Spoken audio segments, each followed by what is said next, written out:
All right. Welcome into this edition of the Milwaukee Bucks on Tap podcast. Corey Moen, Evan Byrne. Evan, how we doing? Well, based off of yesterday, can't complain.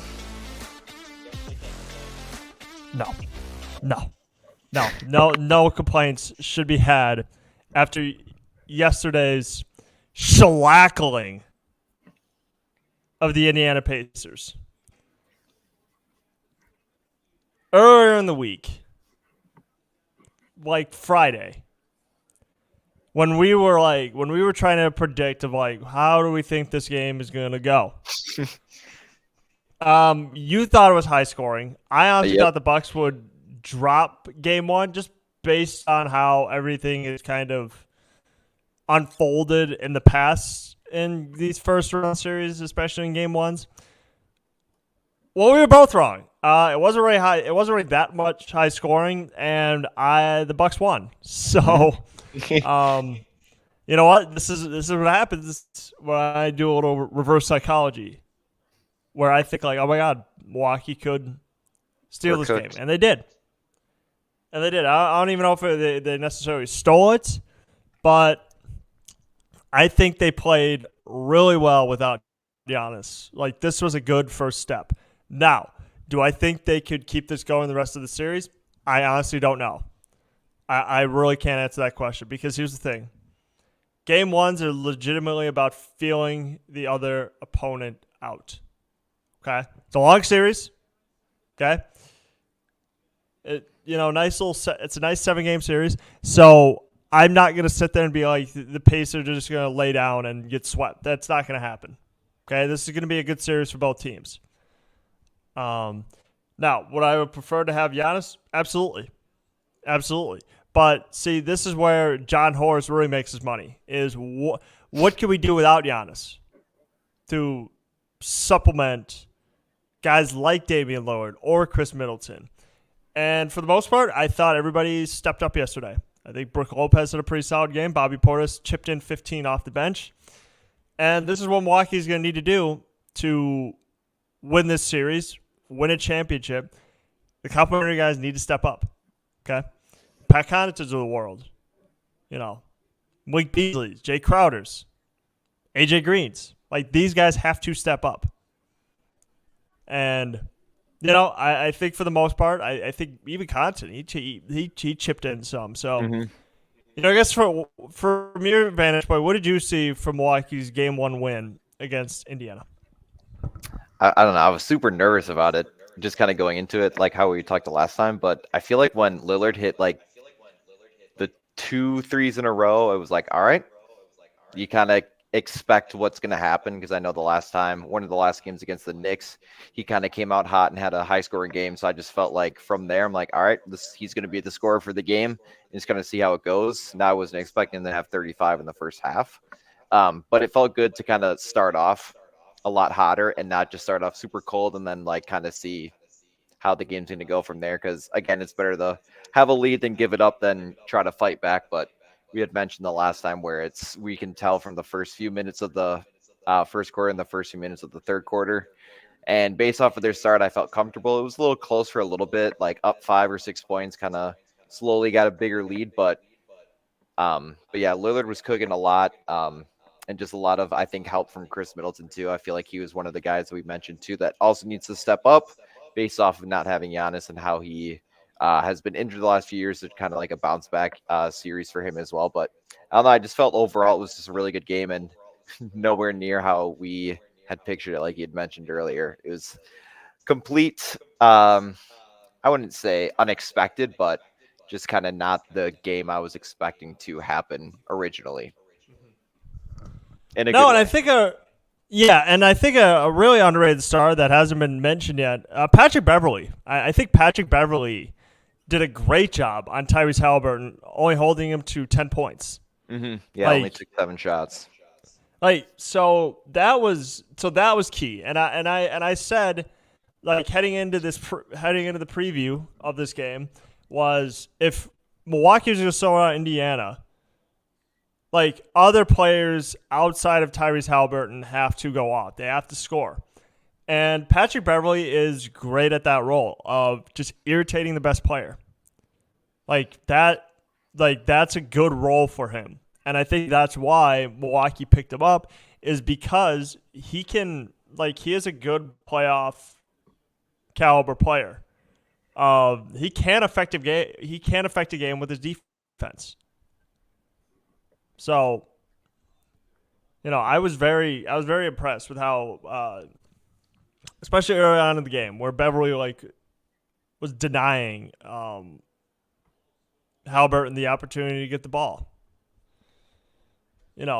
Especially with the firepower that Indiana does have offensively, adding in Pascal Siakam,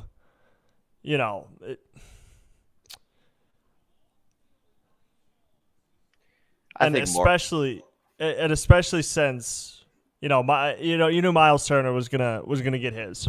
Miles Turner is there's a couple times where they let him get loose from three. All right, that's fine. Like Milwaukee could probably live with that. Like in the playoffs, you got to give up one crucial thing. And I think what Milwaukee decided to do was we'll let Miles Turner shoot threes and we'll let Siakam, drive in for a bunch of twos. We're just not going to let Tyrese Halliburton get loose. And I thought they did a great job of that. Yeah, it was honestly really just stop Pascal Siakam. He was the primary scorer, and then along with Miles Turner, but big difference between the two. So it was really just kind of holding him off, and they just weren't really able to do it. I think the offensive rebounds kind of killed a little bit. He had 5 offensive rebounds, and I know at least 2 of them were able to kind of score off of him himself scoring it as well. But yeah, I think the biggest thing was their lack of 3-point shot, or 3-point makes, I should say. I think they started 0 for 12 at least, only making 8 throughout the whole game. So I feel like that was kind of key for them, especially having a team that has quite a few 3-point shooters, in my opinion, with Miles Turner. You got Doug McDermott, TJ McConnell, I know can hit a few. So you got the guys who can do it. Naismith can do it as well. So you got the guys there, but I feel like that was a huge kind of bonus, I feel like, for the Bucks, that were able to allow them to kind of get these bigger leads, just because they weren't just missing a lot of their shots. They were horrible misses for some of them. Yeah, and I think that's going to be a concern the rest of the playoffs is, again, we understand what the timeline is for Giannis's return. Obviously, Milwaukee's going to be extremely careful to not rush him back too soon, but the concern is Indiana does have a bit of a size advantage on Milwaukee. Without Brook Lopez in the game, really thinking about that lineup with 2 kind of bigs, with Miles Turner and Pascal Siakam. Those are 2 long guys, and Halliburton's pretty tall for a guard. So, look, they have a little bit of a size advantage on Milwaukee, and that was the concern that kind of came through yesterday was, okay, without Brook Lopez in the game, who's grabbing these rebounds? Mm-hmm.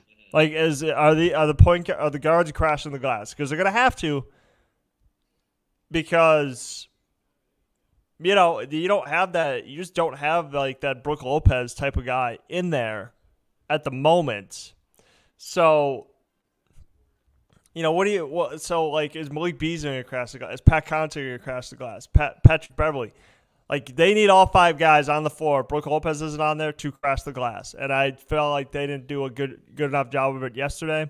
Indiana did end up with 14 offensive rebounds, which, again, when you get multiple attempts up at the rim and they just keep grabbing the ball, and it's just well, what are you guys doing? Yeah, and a lot of it was just lack of awareness, I feel like, too, where someone would shoot it and it would just be oh, I thought you were going to get in. 3 of the players just kind of all look at it once, and then the shooter ends up getting it too. But for rebounding wise, though, I did like how they threw Bobby into the starting lineup, and then him and Brook kind of played similar amount of minutes to kind of go with their height disadvantage. Because, again, looking at Bobby and outside of Bobby and Brook, you don't have a big at all. And then compared to the the Pacers, obviously, they have a lot more forwards and power forwards too. It's like a little more height, not like a lot of centers coming off the bench. But you got Obi Toppin, you got Smith. You can kind of throw in McDermott too if you're going to talk about going into the paint more. But I do like again how they played them, especially Bobby, just because he was their primary rebounder. Obviously, Chris I think had just as much too. But yeah, it was really just Bobby and Chris. I felt like played the paint the most, and Chris I feel like could have had a few more if he turned around or actually like went after some of these loose balls. But I think primarily it's going to be without Giannis, it'll be Brooke, or sorry, not Brooke. It'll be obviously Bobby, and then maybe throwing Middleton or like Lillard or Beverly, some guard too. I feel like it could be a little sneaky, but it's going to have to just be primarily Bobby, I feel like, at that point, because it's definitely not going to be Brooke. Yeah, and the other thing too, it's like maybe Middleton's feeling a little gun shy just because of the fact he's had so many tough luck injuries this year. And, maybe he's like kind of wary of like, well, geez, if I go after this ball, is someone going to hit me in the mouth again? Or, someone going to step on my foot? Like, he's just had so many unlucky injuries this year that I think he might be feeling like, I don't want to get hurt again. Like, and these are just bad luck injuries, too. They're not, like, these are so unavoidable that there's just nothing he could have done to prevent it. It's just shitty luck.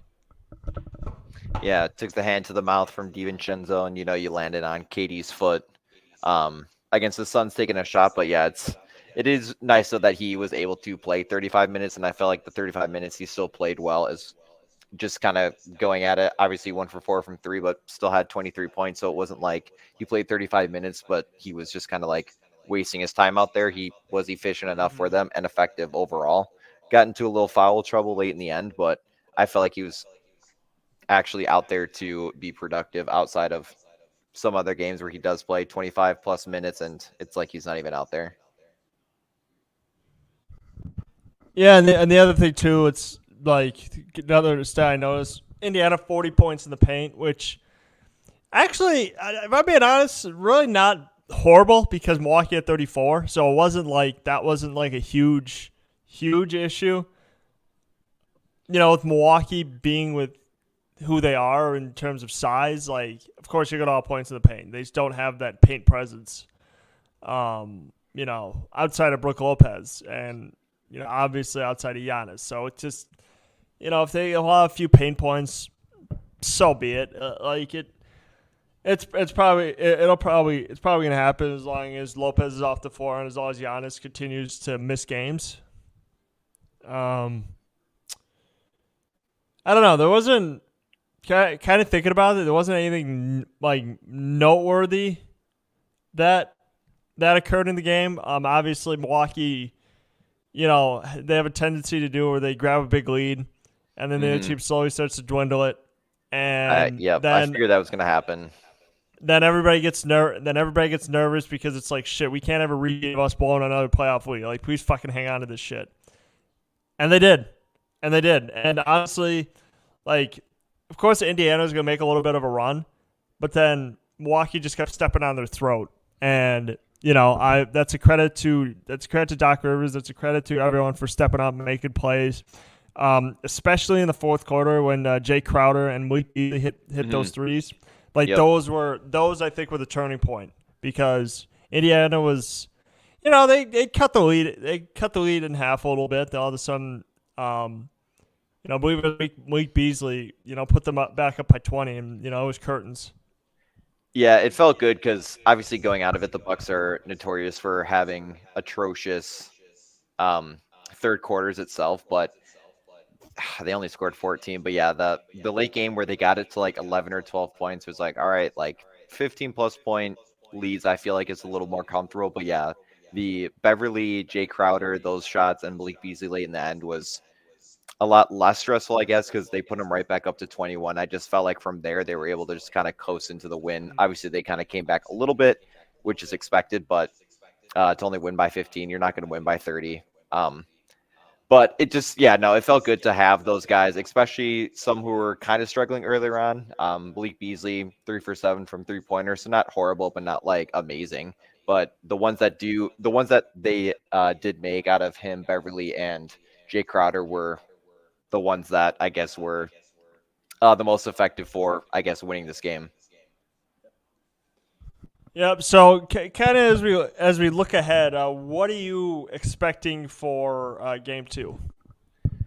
Oh, I am going. We just got tickets, so we're going to go to the game tomorrow, which is exciting. But I don't know. I don't expect Lillard to have this type of game again, although I do want him to, just to kind of be comfortable, I guess, going into game 3 in Indiana. I just feel like it's going to be a little bit closer of a game. I got a feeling Indiana's going to hit more threes. But I feel like the Bucks are still going to be able to pull out a win. I just feel like it's going to be someone who's going to have a high-scoring game. It's just not going to be Lillard this time. I feel like Chris is going to have a high-scoring game, or is going to be Bobby, one of those. But Bobby might be a little different, though, just because he's in that starting role. He's not necessarily coming off the bench.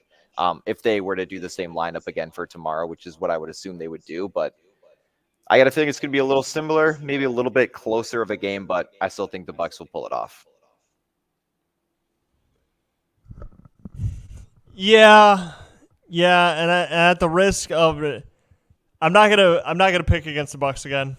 Of course, when I do that, they're probably gonna lose. So I'm gonna go. I'll pick the Bucks this time. I think the Bucks will go up 2-0. I'm never right on these, but this time I gotta pick for my team because I was wrong the first time. So, I gotta try to reverse course and pick the Bucks. To win. Do you have a score prediction? Score prediction. See, mine was just like 30 points off. I just don't know. I'll say 118 to 111 in the Bucks' favor. I think there would be. I agree. I think it's going to be a little closer. I think it's going to be. I was thinking 117, 111 in favor of Milwaukee. Okay. Yeah, so that's where we're gonna go with. All right, we got a couple topics to break away from the game. First up, Bobby Portis, Malik Monk of the Sacramento Kings, and Naz Reid of the Minnesota Timberwolves have been announced as the Kia Sixth Man of the Year finalists. Just a quick note here. The Bucks have not had a player who's won Sixth Man of the Year since Ricky Pierce won it in the 1986 to 87 season and 1989 to 1990 season. So, do you expect Bobby Portis to win? Because here's the thing. Here's a note that I forgot. He actually played in all 82 games this year. Mm-hmm. And I believe Malik Monk missed a little bit of the year because I think I don't know if he was out for the year, but I know he got hurt in some form or fashion. He's played in 72 this season. Okay, because I think he got an injury like towards the end of the year, I think. That's kind of where the Kings got hit by the injury bug. I don't know if it was a knee. I think it might have been an MCL injury. I think so too. Yeah, it was later in the year where it was like kind of obviously they're eliminated, so I hope that kind of goes in the factor. But yeah, it was definitely more near the end. Yeah, that's what I thought. And Naz Reid, watching him play a little bit, I think he's Naz Reid is actually like an impressive player to watch. I've watched a little bit of his game. He's got that weird jump shot, but Naz Reid is like very valuable to the Timberwolves. Yeah, I feel like Naz Reid is going to win. You know what? And that would be so on brand for a Bucks player to get snubbed from awards like that, because just 2 years ago, I forgot who it was. Maybe everybody remembering this of me. Either Drew Holiday or Giannis were up for Defensive Player of the Year, and they gave it to Marcus Smart. That was 2022. Yep. I forgot. I know there was a Bucks player. I thought there was a Bucks player who was up for Defensive Player of the Year. It was Or Drew maybe Holiday. Bucks. And he had those 2 big plays against Marcus Smart in like game 5. Oh, yeah, that's right. And nobody felt as though Marcus Smart was Defensive Player of the Year worthy because he always flops. But, I honestly don't think – I'm kind of baffled how Marcus Smart won Defensive Player of the Year. I know. It's it's annoying because here's the thing. There's plenty of candidates. Here's the thing. And my respect level for who votes for these awards, it's not very high. Like, honestly, if we're being honest here, these awards really don't matter because there's a lot of bias that goes into these awards. You could make an argument last year that Nikola Jokic won. But because Kendrick Perkins went on his crusade about, the NBA voters are racist because all of them are white, then it's just like, no, well, now we got to give it to Joel Embiid. And that's where the tide shifted. Now, I know Jokic didn't care about it, but it's just like, if we're being honest here, who cares? Like, I don't really care who wins the MVP anymore. Like, I really don't. Like, I would rather my team win a championship versus a player getting honored for an individual award. Like, I just don't put, especially for Sixth Man of the Year, I'm excited that, Bobby Portis was nominated or named as a finalist.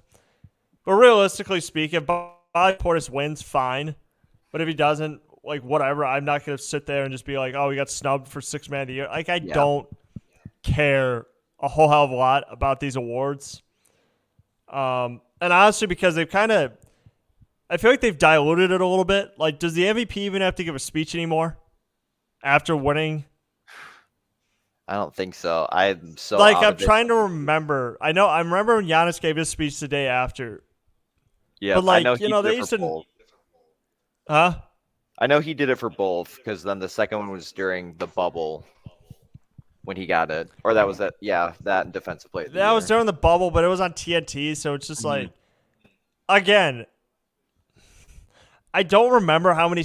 The most noteworthy speech of all time is probably when Kevin Durant, holding back tears, calling his mom the real MVP. I mean, that was a good MVP speech. But then they just kind of, they kind of watered it down a little bit. So, now we got to have an award show. Yep, hosted by Drake. And it's just like, I don't really give a shit anymore. I mean, I don't even think they do. I don't even know what they do. Do we even know what they do anymore? How they announce it? Is it after the playoffs? I know they don't have an award show, but. Yeah, I don't remember. I don't even think it's that anymore because I know for Embiid's they just kind of celebrate it at the start of the season. Well, they'll announce it on TNT. So it's just that makes it. I don't know. That makes it a little more informal. I feel like. They just announced it on. They just announced it on TNT. Cool. But yeah, nothing exciting anymore. Nothing. After the bubble, too exciting. Nothing really been exciting. In that fact. So the bubble just ruined everything. Yeah, it'll be Bobby or Naz Reid. I feel like Bobby has the upper edge over Malik Monk. But 3 great candidates. Yeah, we could say it. Yeah, hey, we could say it. But the bubble just ruined everything. Nothing's fun. Nothing became fun anymore after the bubble. So. All right, last topic of the day. Damian Lillard finally responded about how he Milwaukee. In case you guys are very much unaware, ESPN analyst Stephen A. Smith, he had a quote last week that said, if Milwaukee loses in the first round, which God forbid Stephen A. Smith is hoping and praying that they do, The Bucks need to trade Damian Lillard because he's not happy in Milwaukee. Which is again, I don't think it's really fair about the fact that, you got all these analysts speaking for a particular player. And then Damian Lillard just quickly refuted that. He was no, I'm fine. So I'll show you the full quote of like what Lillard ended up saying. But Yeah, I love when other people I could say, very much tell you he doesn't view Milwaukee as third world like a third world country as much as Stephen A does. Let me see if I can pull it up.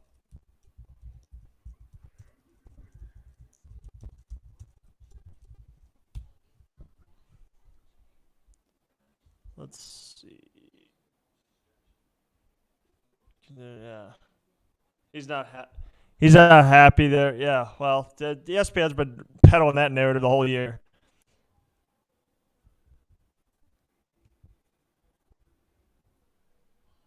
Hang on. Let me quickly see if I could find, because I know they got it quickly.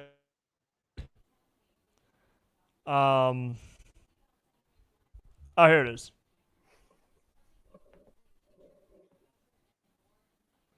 So here's what Damian Lillard had to say.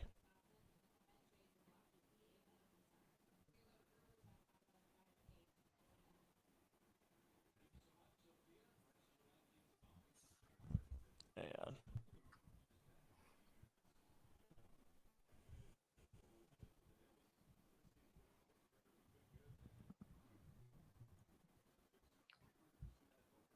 Let's see. That was not the quote I was looking for. It is. I think it's got to be this one. Although I like the graphics that they used for this one.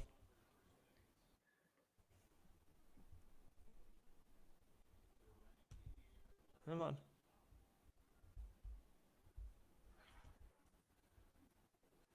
It's got to be this.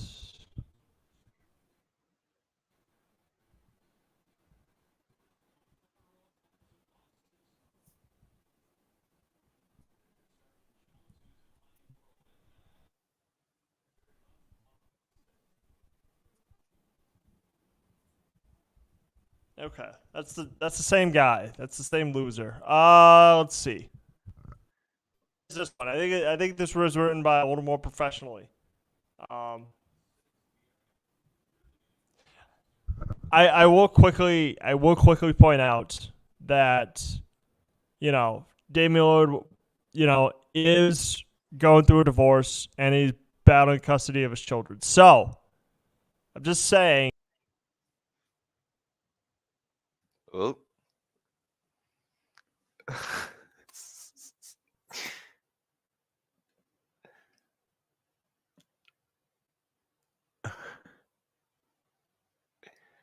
He just got disconnected.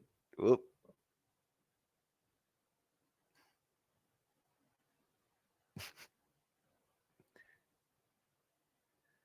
Wait for him to come back.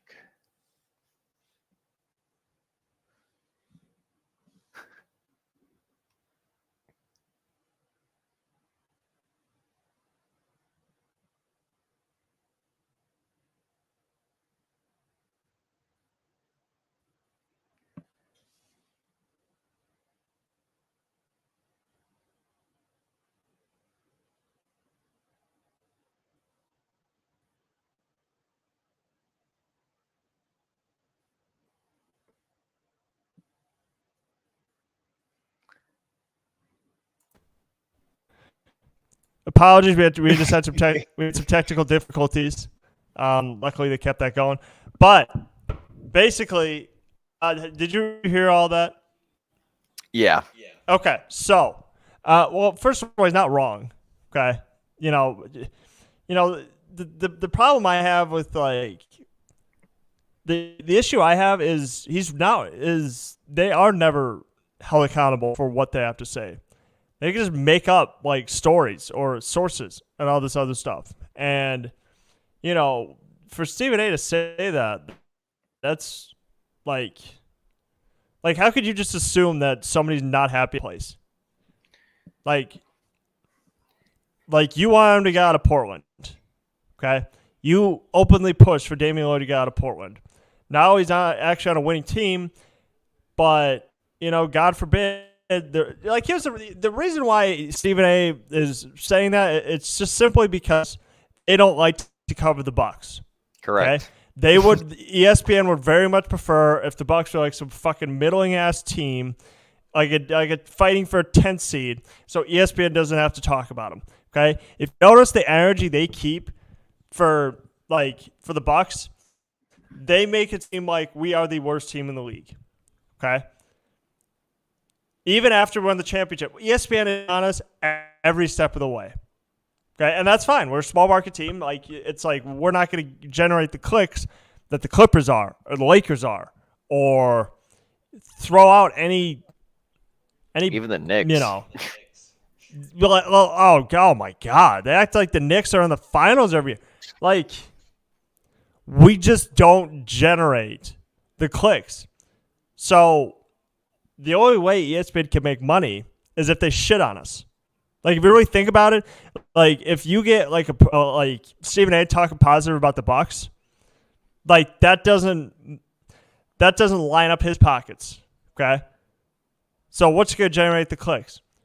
Well, let's just drop in some idiotic Giannis take that he could leave after this year, he should demand a trade, or even throw in fat Brian Windhorst, where he always shits on the Bucks. Okay. He's been doing that for years. And again, I wish these players would go with these media members because, what credentials does Brian Windhorst have other than getting lucky and following LeBron James for his entire career? What has Brian Windhorst really done? I mean, if we're being honest here, his whole career is just based on luck. Is the fact that he followed LeBron James during his high school days. And he parlayed that into a job. Good for him. That's not really accomplishing anything. He just got lucky. He caught a break. Stephen A. I mean, look, I'm not saying Stephen A. Okay? But it's just like, he just thinks he's like the greatest thing since sliced bread. Okay? If you really think about it, he honestly thinks he's God's gift to broadcasting. He can, he thinks that, let's talk sports and then let's talk politics and let's talk, I don't know who he's trying to be. So, and I mean, look, I just get sick of ESPN, and their so-called analysts, just, it's entertainment, but it's like, can we sprinkle in a few facts? Yeah, can we That's the issue I have. Okay, that I don't like watching. That's why I don't like watching First Take, or I don't like watching some of those shows when they talk about the Bucks, because it's just like they hope for us to lose. They legitimately they hope for us to lose. And honestly, if I'm being honest here, I honestly feel as though, and I hate to say his name like this, but I feel like Kendrick Perkins has been the most fair to us out of all the analysts. It sucks me to say that, but because I'm not high on Kendrick Perkins as an analyst, but I don't know. I just feel as like he's more fair than the other two. I'm not really counting Sharp because, I get it, he's a personality, but whatever. And JJ Redick's always fair to us too. So it's just can we keep it even? The issue I have is the Knicks and the Bucks play the same game. The Knicks are gonna get lauded and stuff like that, and the Bucks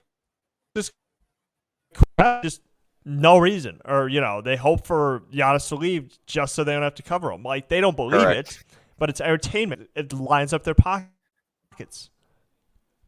So, I get called sources, but I just that whole thing didn't make sense. Where it's Dame's not happy, we gotta trade him. First of all, he's going through. Okay, I just think analysts should be commenting on you're not a psychiatrist. You don't know them. You aren't them. So that's what I didn't like, where it's like, I don't think you can assume somebody's mood just face looks. Maybe that's generally how their face looks. Some people like smile, some people don't. Dame's a very stoic figure. This is like sometimes reporters just need to, analysts need to stay in their lane. Like even with Kyrie was going through his stuff and people like was asking about his mental health and, even like Ben Simmons, like this is a serious thing that athletes deal with. And we try to, they try to dissect like what an athlete's mood is. A psychiatrist, you're not trained in that field. You cannot, just because a guy looks down one day and maybe happy the next, that doesn't mean they're happy or sad. That's just, everybody has different moods for different days. Like that doesn't mean that, something's wrong with them. And the other thing too, well, when was the last time I cared about a player's feelings to the point where that's how I would decide to make a decision? Correct, and want to predict how a series is going to go based off of a fake narrative that you're making up. And I mean, okay, everybody, and it's just the problem I have is like people are already writing articles about, but Milwaukee's gonna be prepared to blow it up if they lose this series. It's just, who the fuck writes an article like that? You're just almost hoping for them to lose. That's the issue I have. Like that's the problem I have with these big media markets is. Like, they're predicting, like, if Milwaukee lose, oh, my God, they could just blow it up. You're like, Giannis is going to be traded. It's so fucking stupid. Like, I just don't understand how some of these people get to be writers. Like, that's what makes me mad. Like, nobody's keeping that energy with the Knicks. Like, what? Do the Knicks have – I mean, I get it. Milwaukee has, like, an older team. But, like nobody's keeping that same energy with the other guys, just us. We could trade. Like, we're not trading Damian Lillard. We're not. Okay? Giannis is going to still be there. Like, the only move that could be made is if John Horst leaves to go with the Pistons. And God forbid, that's career suicide if he does that. I'm just going to say it. John Horst, I hope he does not take the Pistons job. No, at that point, it's... Come on. Like, you're taking 5 steps back. And you got to deal with the guy who, like, put him in that situation in the first place. How's that going to work? Like, that whole Pistons thing doesn't make a whole lot of sense. Because